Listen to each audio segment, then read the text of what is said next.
that's another interesting story. So I was not in my PhD program at the time, but I was teaching full time for the department at the University of Missouri, and I got a phone call one day from randomly from a colleague that I didn't know out of the School of Health Professions, and she said, your former admin assistant who now works in our department said I should reach out to you and talk to you about my research interests. Would you like to have lunch? And I'm like, sure, because my other story that my dad gave me advice on was you never know what's behind those doors. So anytime an opportunity presents itself, say yes, because you don't know until you open that door. So I was like, sure, let's have lunch.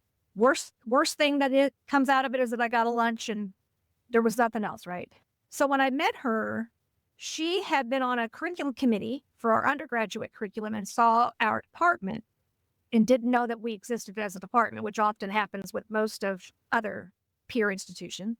And she was an anthropologist by trade, but was working in the School of Health Professions, looking at how the person interacts with healthcare, how the human is a part of that healthcare system. So she was thinking about how we show up in a healthcare setting with what we wear, because we self-express through what we wear. But then as soon as we're engaged in that healthcare system, we're taken out of that personality and put in something else.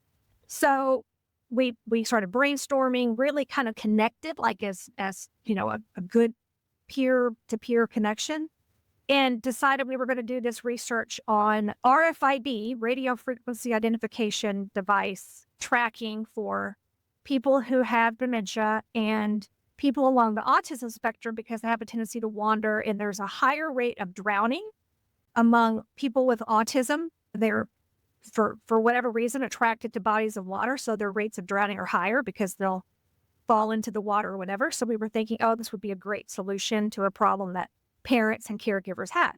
So like good qualitative researchers, we tried to make our study broad enough that we could kind of collect whatever kind of cream rose to the top, scheduled a focus group, held the focus group, had like 20 people at a focus group, which was very large, but it was people with disabilities and their caregivers.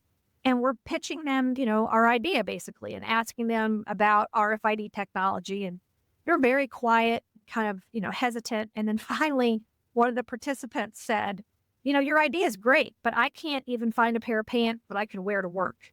And then another participant said, she's right. I can't find a swimsuit for my daughter.